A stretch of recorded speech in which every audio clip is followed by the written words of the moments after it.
शं वरुणः शन्नो भवत्वर्यमा शन्न इन्द्रो बृहस्पतिः शन्नो विष्णुरुक्रमः ॐ शान्ति शान्ति शान्तिः।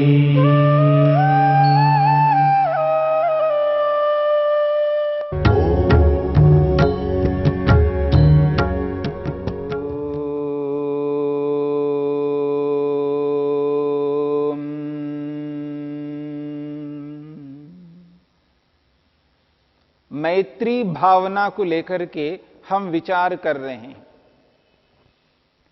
प्रारंभिक योगाभ्यासी सबको एक समान नहीं देख पाता है।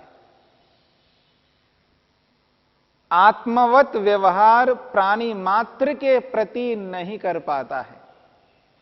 उसके लिए महर्षि पतंजलि ने ऐसे व्यक्ति के लिए प्राणी मात्र को 4 विभागों में विभक्त किया है, बांट दिया है, 4 वर्गों में रखा है।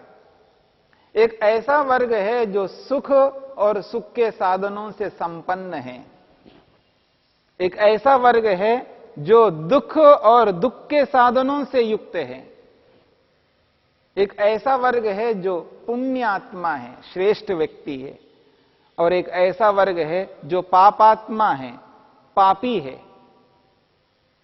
4 प्रकार के वर्गों में प्राणी मात्र को रख दिया और विशेषकर मनुष्य मात्र को इन 4 वर्गों में बांट करके हमें देखना है, समझना है।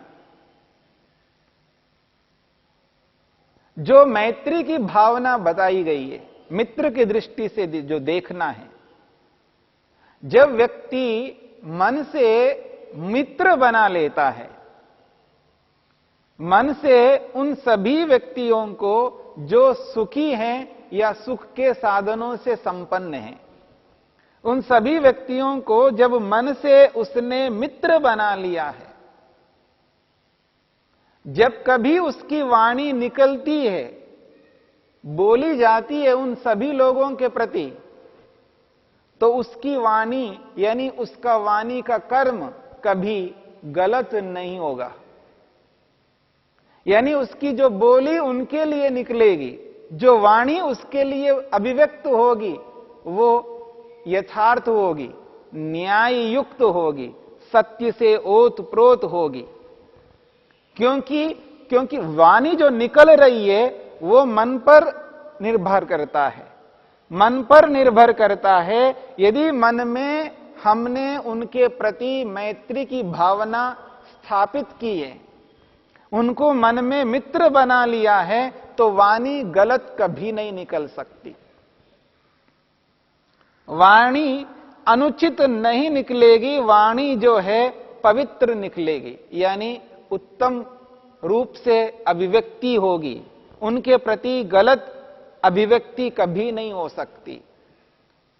उस वाणी से उन व्यक्तियों को कभी दुख नहीं मिल सकता। और जब कभी जिस किसी भी सुखी व्यक्ति के साथ हम शरीर से व्यवहार करेंगे, कभी गलत व्यवहार नहीं करेंगे, क्योंकि पहले से ही हमने उनको मित्र बनाया है। जब शरीर से उनके प्रति व्यवहार होगा तो मित्र के समान व्यवहार होगा। जैसे एक मित्र के साथ व्यवहार हम करते हैं, वैसा ही व्यवहार उस व्यक्ति के लिए होगा। उस व्यक्ति को हम जानते तक नहीं हैं, बस इतना जानते हैं कि यह व्यक्ति सुखी है या सुख के साधनों से संपन्न है। ऐसे व्यक्ति के प्रति शरीर से कभी गलत व्यवहार नहीं करेंगे, वाणी से गलत व्यवहार नहीं करेंगे, कभी नहीं करेंगे, क्योंकि मन में हमेशा उनके प्रति मैत्री का भाव रखते हैं। यह परिणाम निकल के आएगा। कोई व्यक्ति यह ना समझे केवल मन मन में ही मित्र बनाना ये कौन सी बड़ी बात है, इससे क्या फर्क पड़ता है, शरीर से तो नहीं किया, वाणी से तो नहीं किया। हां, नहीं किया। क्योंकि शरीर से सबको मित्र नहीं बना सकते। सबको अर्थात उस पूरे वर्ग को जिसको हम जानते तक नहीं है, दुनिया के जिस किसी भी कोने में वो सुखी व्यक्ति है और सुख के साधनों से संपन्न है, उसको हम नहीं जानते, तो शरीर से उसके साथ मित्रता नहीं बन सकती। मेरी वाणी उस व्यक्ति तक नहीं पहुंच सकती है, नहीं पहुंचेगी। और एक ही माध्यम बचता है, मन। मन के माध्यम से उन सभी व्यक्तियों को मैं मित्र बना लेता हूं, यानी उन सभी व्यक्तियों के प्रति मेरे मन में किसी भी प्रकार का द्वेष कभी उत्पन्न ना हो। यह बहुत बड़ी बात है। यह साधारण बात नहीं है कि उन सभी व्यक्तियों के प्रति मेरे मन में कभी भी द्वेष उत्पन्न नहीं होगा, क्योंकि मैंने उनको मित्र माना। मित्र के प्रति द्वेष नहीं होता है, मित्र के प्रति अपनत्व होता है, मित्र के प्रति स्नेह होता है, मित्र के प्रति कल्याण की भावना होती है। मित्र को उन्नत होना देखना चाहते हैं, उसको उन्नत होता हुआ देखना चाहते हैं। इसलिए उस व्यक्ति के प्रति द्वेष कभी उत्पन्न नहीं हो सकता। जो मन की भावना है उसको हमने यथार्थ बना लिया, मन की भावना को पवित्र बना लिया, मन की भावना को यथार्थ रूप में अंकित कर दिया, निर्णय के रूप में उसको रख दिया मन के अंदर। ऐसा ही है, मैं उनको मित्र ही मानता हूं। जब ये निर्णय हो चुका है, अब उनके प्रति द्वेष उत्पन्न नहीं हो सकता। वो किसी भी देश का हो, वो किसी भी प्रकार का व्यक्ति हो, यदि वो सुखी है और सुख के साधनों से संपन्न है, उस व्यक्ति के प्रति मैं द्वेष की भावना नहीं रखूंगा। इस बात को समझने का प्रयत्न करना है। जब ऐसी भावना मेरे मन के अंदर उत्पन्न होती है, तब मैं द्वेष को पैदा होने नहीं दूंगा, द्वेष को उत्पन्न होने नहीं दूंगा। और वाणी जब निकलेगी उस व्यक्ति के प्रति, तो पवित्र निकलेगी, उचित निकलेगी। यानी मेरी वाणी उचित होगी तो वो उचित कर्म होगा। और शरीर से जब कभी भी किसी के साथ मैं कर्म करूंगा तो वो अनुचित कर्म नहीं होगा, पुण्य कर्म ही होगा। तो शरीर से भी पुण्य होगा, वाणी से भी पुण्य होगा, क्योंकि मन से पुण्य हो चुका है। जब कभी भी मन से जब कर्म करूंगा तो पुण्य ही करूंगा, क्योंकि मैंने मित्र बना लिया। और सदा वैसा ही करता रहूंगा, हमेशा मेरे मन में उनके प्रति मैत्री का भाव रहेगा। उस स्थिति में मन से उस वर्ग के प्रति किसी भी प्रकार का द्वेष उत्पन्न नहीं करूंगा। उसका परिणाम शारीरिक और वाचनिक कर्म पाप के रूप में कभी नहीं होंगे। ये बहुत बड़ी उपलब्धि है। ऐसी उपलब्धि को प्राप्त करने के लिए महर्षि पतंजलि, महर्षि वेदव्यास कहते हैं, मैत्री की भावना रखना है। किनके प्रति? जो सुखी हैं, जो सुखी हैं, अथवा हमें पता नहीं है वो सुखी है अथवा क्या है, लेकिन सुख के साधनों से संपन्न है। जिससे सुख प्राप्त होता हो, ऐसे सुख के साधनों से वो ओतप्रोत हैं, संपन्न हैं।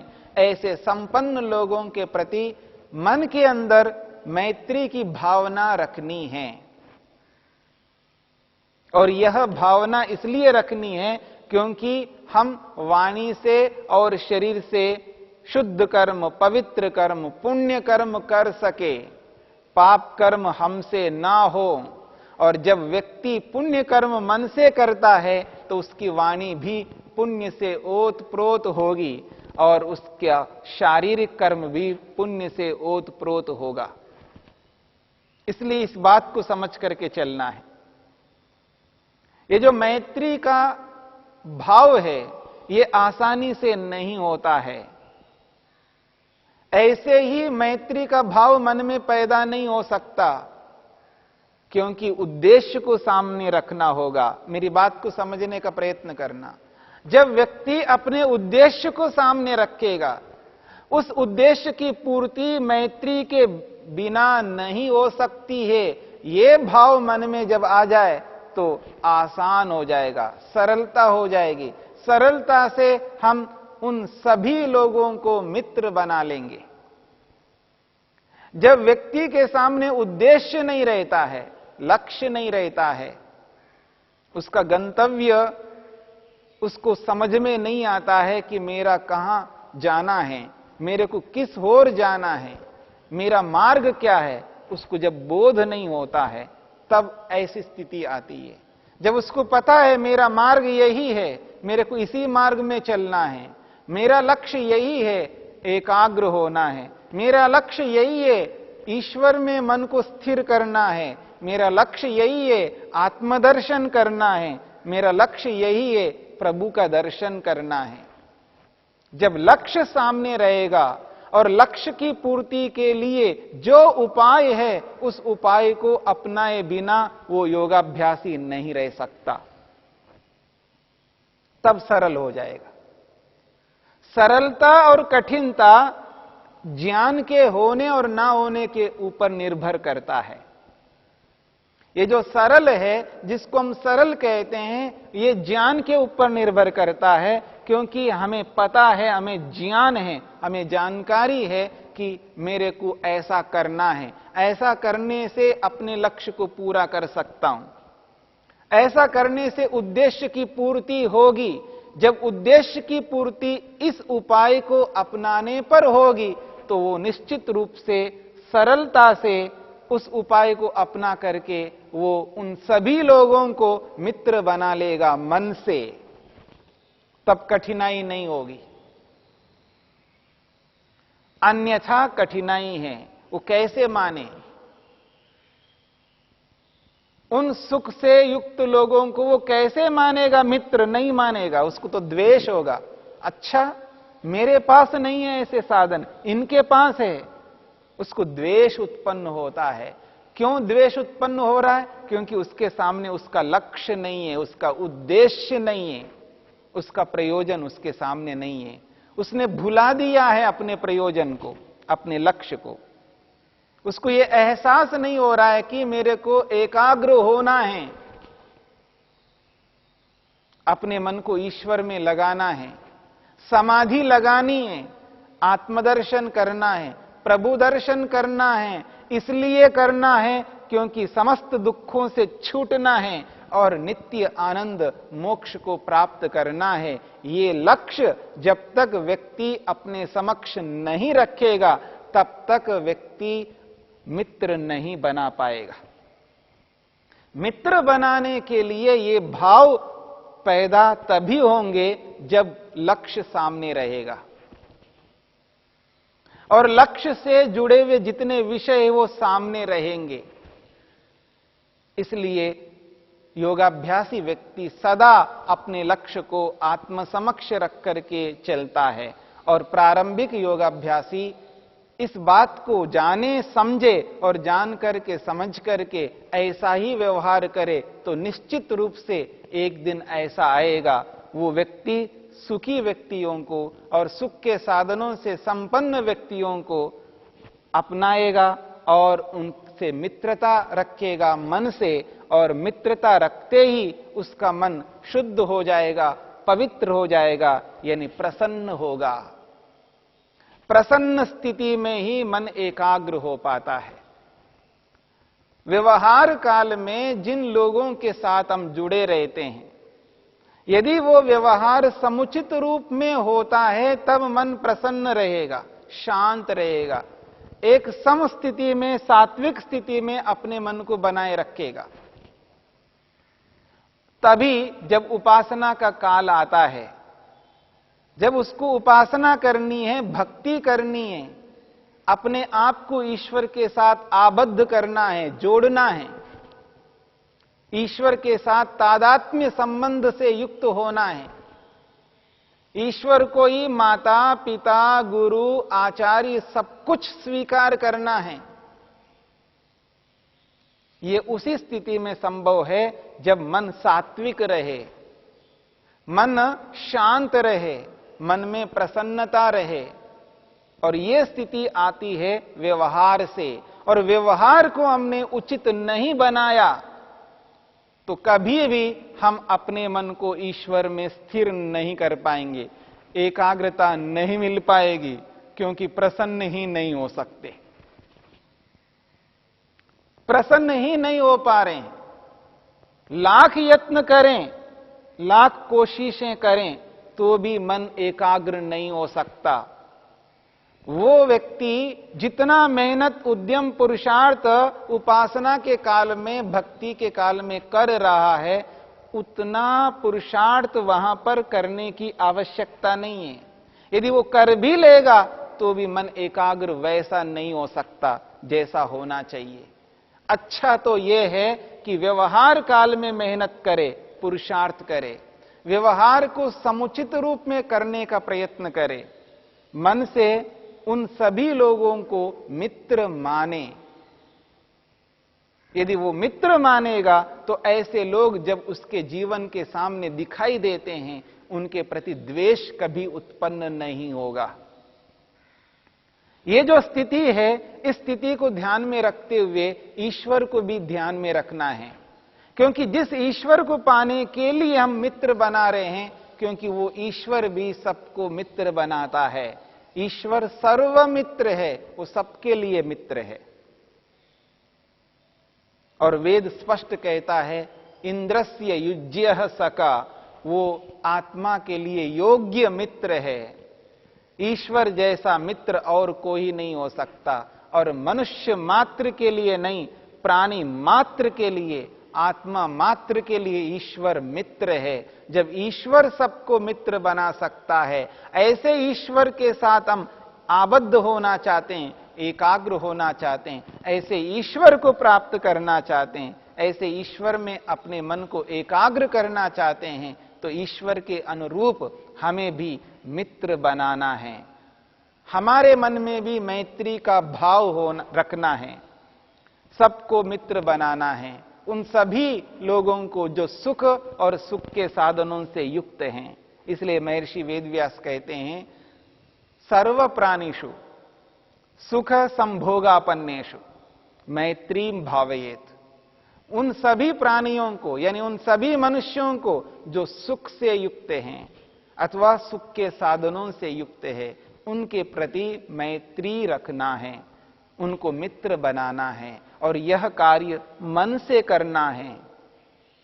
शरीर से हो या ना हो, वाणी से हो या ना हो, कम से कम मन से तो उन सबको मित्र बना लिया जाए। और एक दिन आएगा जब वाणी से मित्र बनाने की बात आएगी, तब निश्चित रूप से आसानी से वाणी से मित्र बन जाएंगे। और जब कभी ऐसी स्थिति आ जाएगी शरीर से मित्र बनाना है, तो आसानी से उनको शरीर से भी मित्र बना लेंगे, क्योंकि द्वेष नहीं है। तो मैत्री की भावना जब तक योगाभ्यासी में नहीं आती है, तब तक मन को एकाग्र नहीं कर पाएगा।